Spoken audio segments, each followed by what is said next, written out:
Hey, happy day. Here's something profound for you from your wiser advisor. The liberal base is leading their party over the cliff to fanatical liberalism.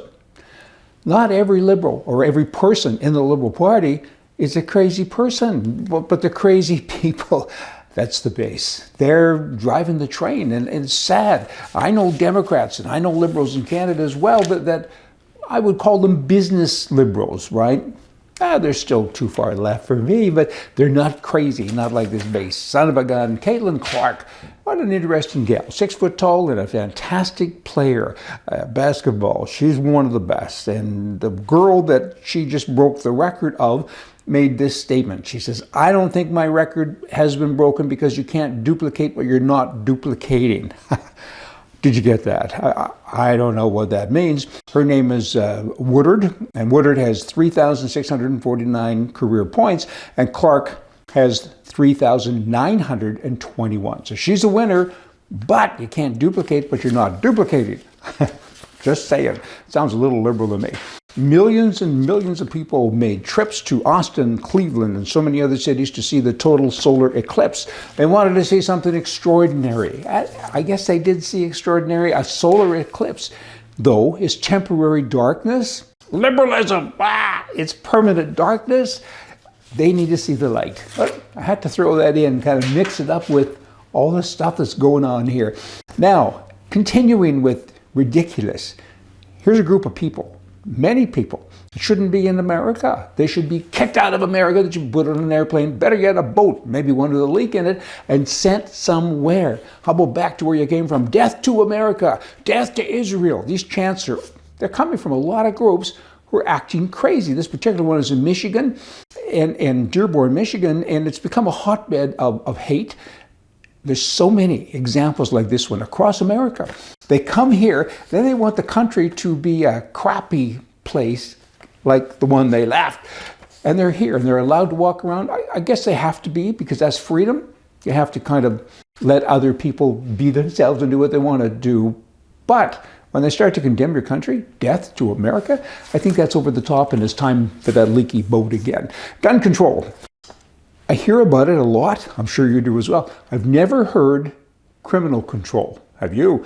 Ever? I've never heard, let's go after the criminals because they have guns. Let's do that. Criminals shouldn't have guns. Criminals shouldn't sell drugs either and do all kinds of things. But you don't hear that. It's always about taking guns away from the good people.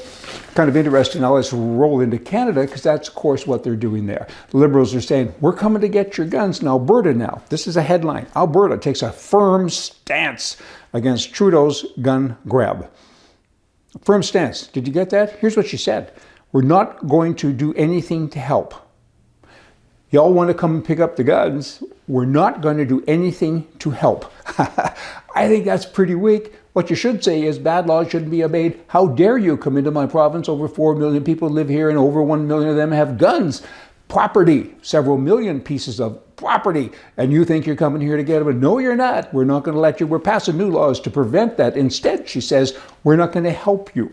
So I'm not going to help you load the truck when you rob the bank, but I'll stand and watch. I don't like that. Not very nice. And keeping with Canada, because crazy Canada, crazy a lot of places, I understand that. But British Columbia might be the worst place, maybe in the world, because they give leftism a new design. They really do. They're just wild. They're now going to the NDP government, that of course is code for call me. They're looking to change the province's Land Act and establish a co-management partnership with close to 200 Indian bands, Indian reservations, who will then become joint landlords of more than 90% of British Columbia property and own veto power over any land use decision. Wow, how do you process that? I mean, they're doing it. Indians, I don't think, vote. Not very many of them. But in British Columbia, Canada too, of course, but in British Columbia particularly, they're getting everything given to them. It's their land. They're 1% of the population. We won, I thought, but they're getting it all back. And the governments are there. White governments, white liberal people, communist people, are saying, here, you can have this and you can have that. So you have Indian people that are elected, I think for 2-year terms, that make decisions on what everyone else is doing. Is that right? I don't think so. And there's so many other things that British Columbia is doing to keep up with that crazy image that they have. We'll talk about that another day. You all come back. See ya.